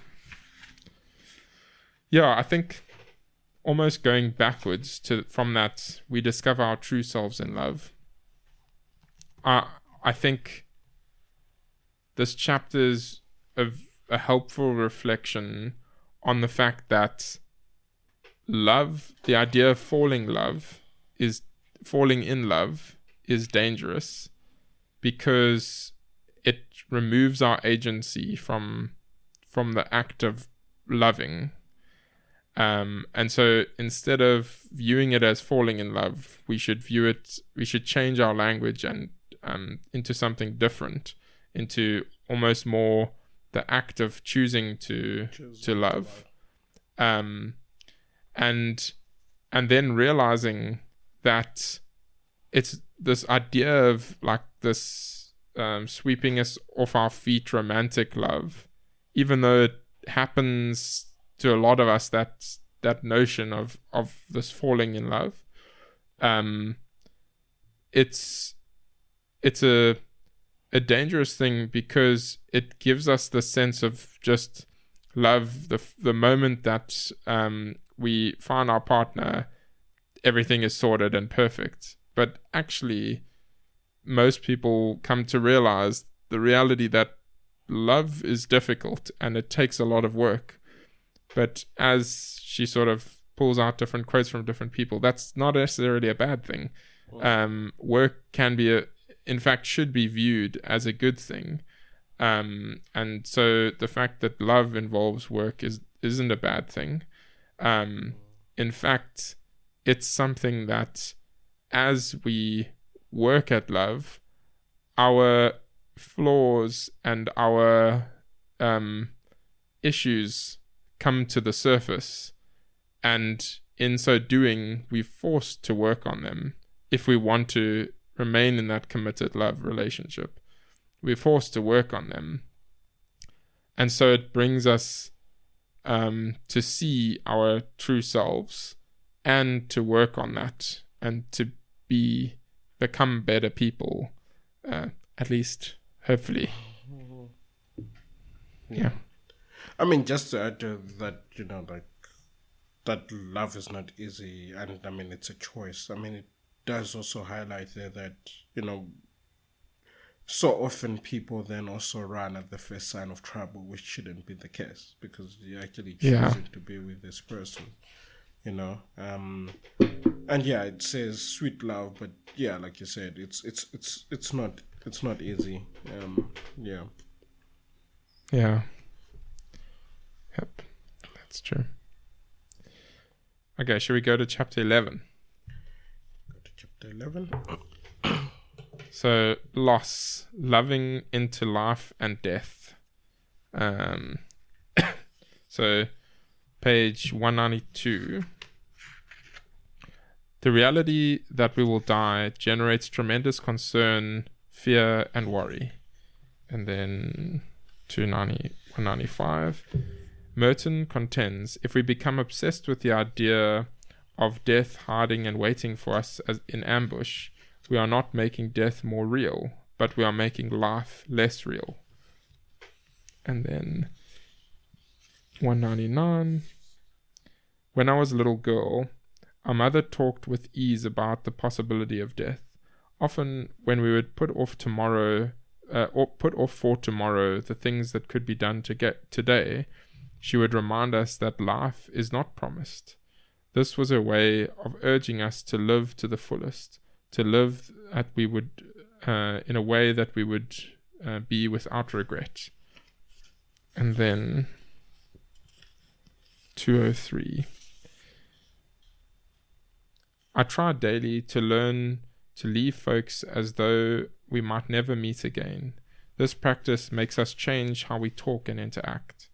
It is a way to live consciously, understanding that death is always with us and can serve as a faithful reminder that the time to do what we feel called to do is always now and not some distant imagined future. Life can be found only in the present moment, because the past no longer is and the future has yet to come. Yeah, I don't have too many comments on that. I think that section about her mom not being afraid to talk about death, and in the Stoic tradition, that I can't remember what the term is, but it's basically reflecting on negative things that can happen helps us become more resilient and in some sense well-rounded, because we're not letting it consume us in the negative way. We're just sort of accepting and being like, okay, like these things can happen.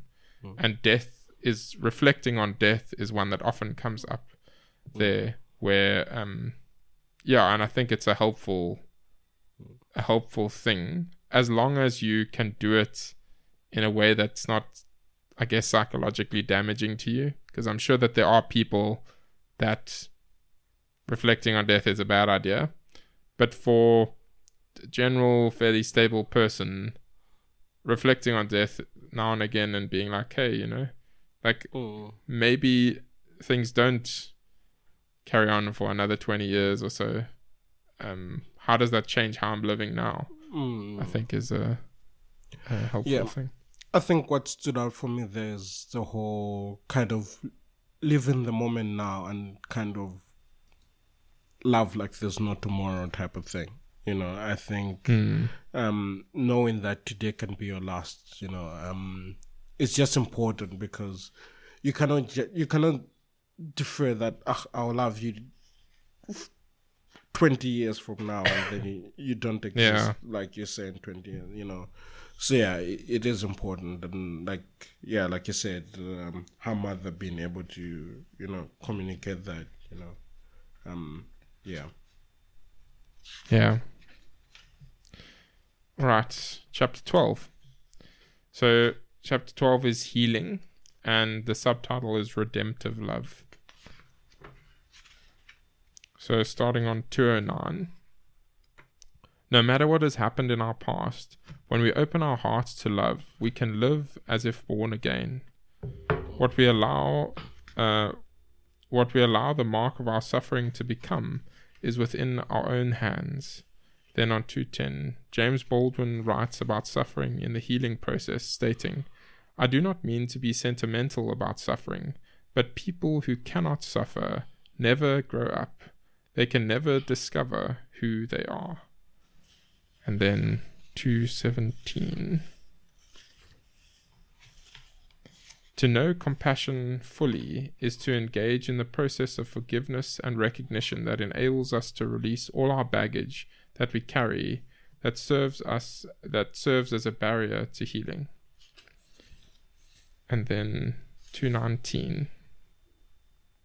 The understanding that love redeems appears to be a resilient aspect of the heart's knowledge. Yeah. I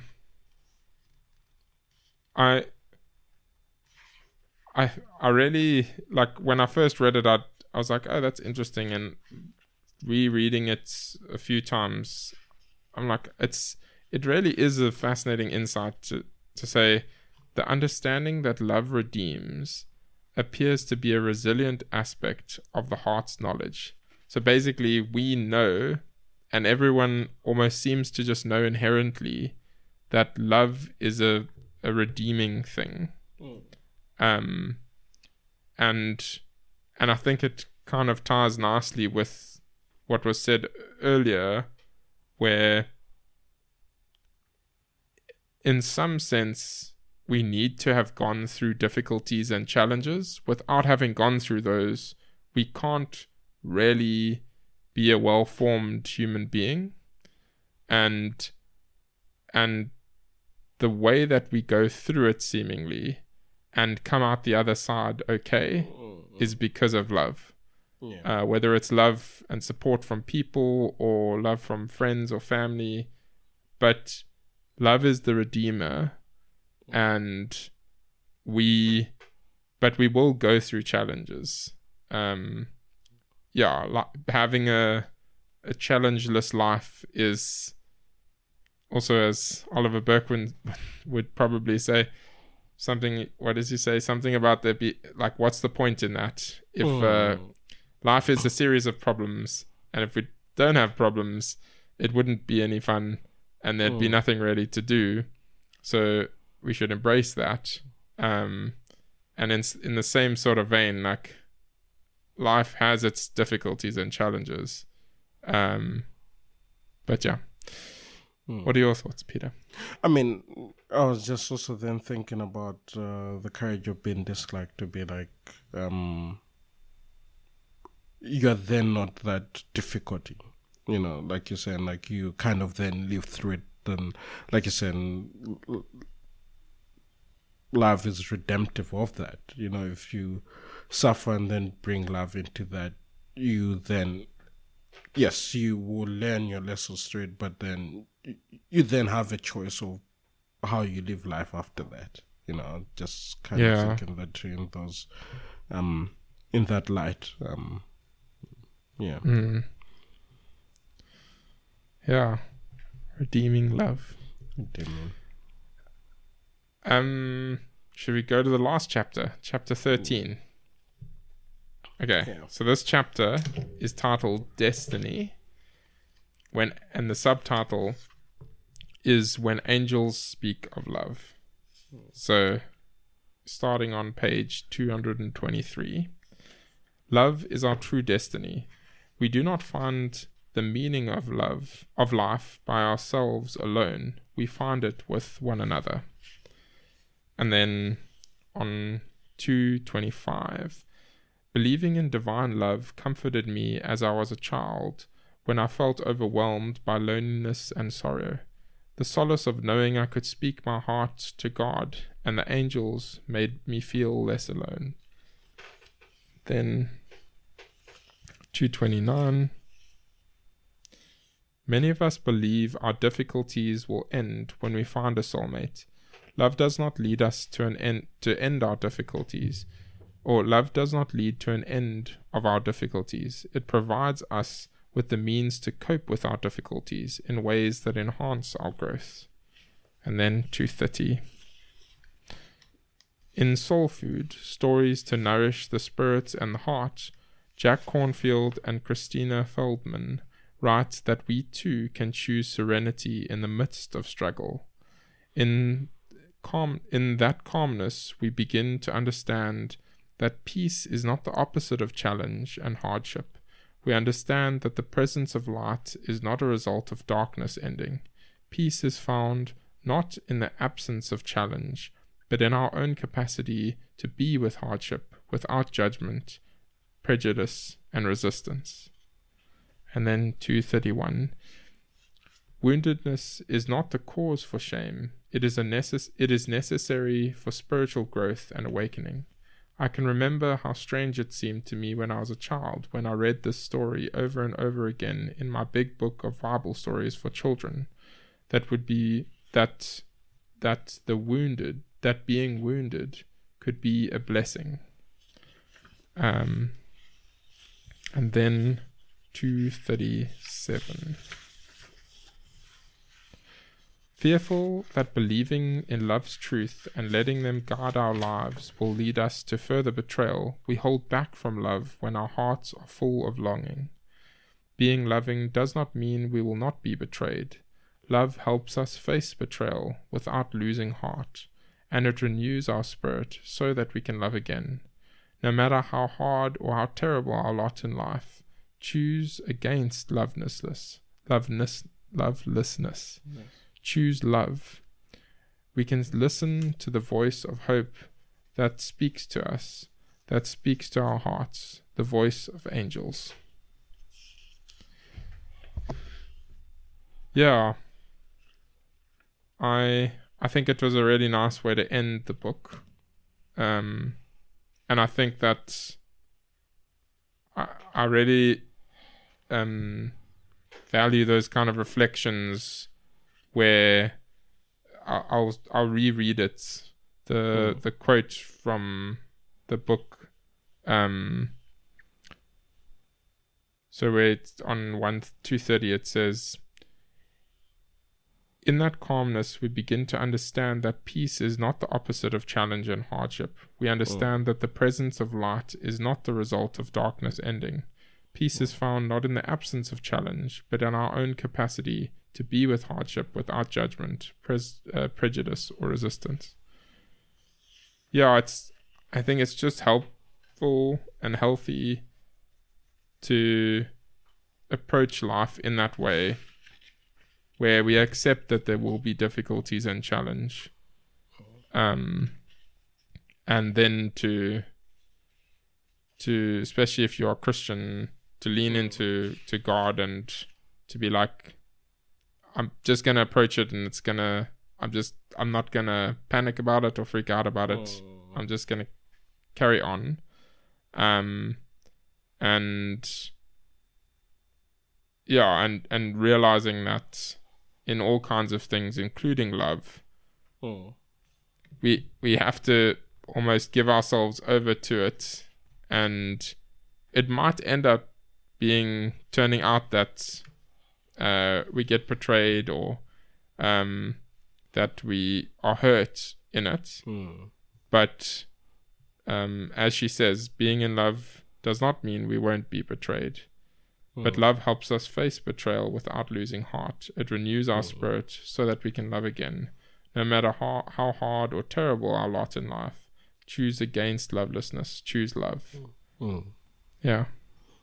Yeah, just to add there, like, I mean, again, these are like things that are there and that we know, and I think reading that is just a reminder of you you only understand at the end of, let's say, hardship, that you are already equipped, with how to deal with it. Like it's saying, like, just because you're at peace doesn't mean there's no hardship. I think when you're going through that, the one thing that also came to my mind, and from the book itself, it's like, they always say, like, darkness is the absence of light. It means when there's light doesn't mean there's no darkness. It's a very, like, I think you really need to think hard about what that is. And also, like, again, like the quote you read at the end, I actually wanted to speak into that, like, of that love is what gets you through betrayal. And I think we spoke in the beginning about how the youth have become very cynical. It's that thing of where to them they're just like, oh, if I'm betrayed, let's say in a relationship, or like, then that's not for me anymore. Cheers, I can't do that. But no, you have to, unfortunately, go through that. It's more of the whole iron sharpens iron, and you're purified through the furnace type of thing. So that was kind of my take, to be like, it doesn't mean that all these other hindering factors won't be there, but out of it you have to still imagine loving, so, yeah, you have to, or you can choose not to, but then that will really suck. It won't be good for your life. Any final reflections on the book as a whole? How did you find it? How did you find going through it now? Again, like, I think we had a chat about it, how it's been a bit of a rough couple of weeks. Me going through it was more through audio and stuff. I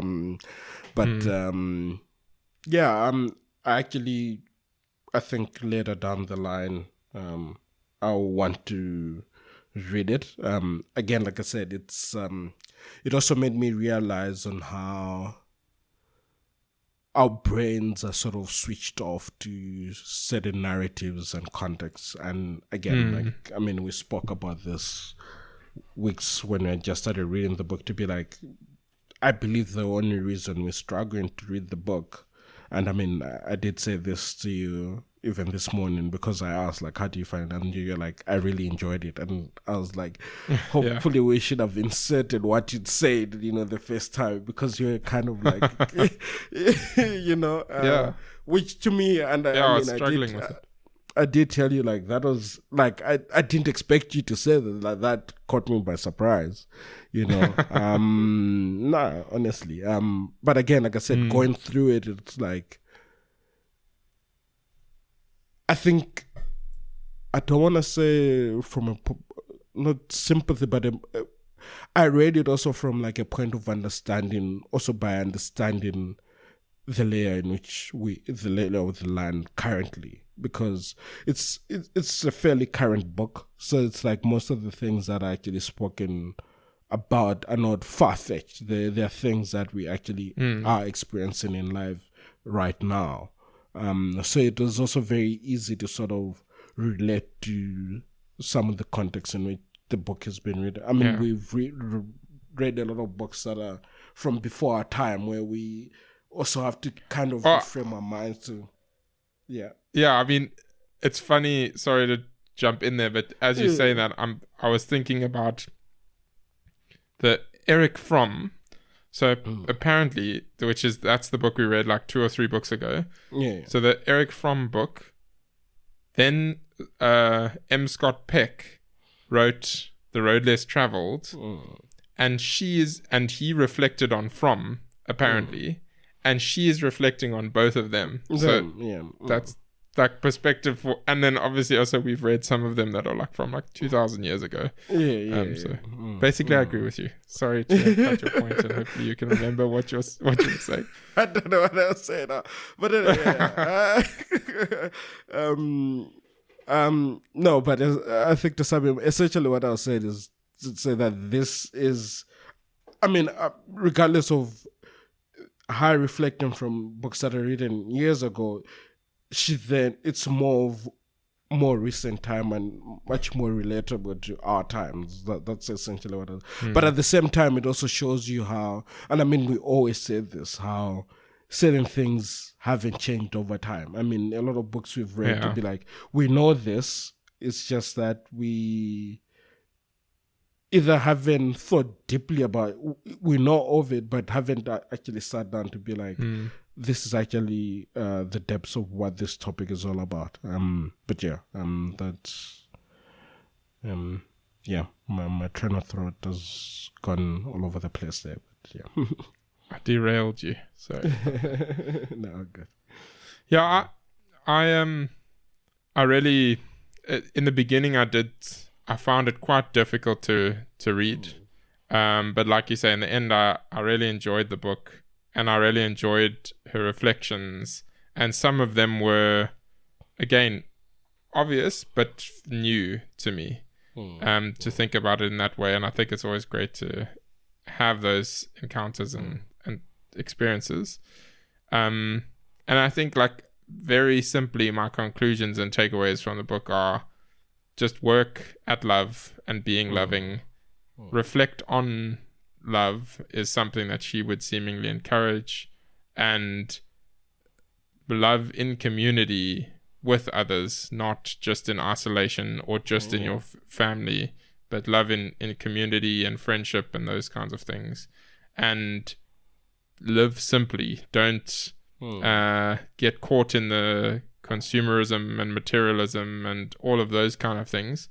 As wonderful as it is that we have the all of these different things that we can get and use and buy, and I love the fact that computers exist and all of those kind of details, but be very careful not to get lost in that, because if you do, it's much harder to live simply.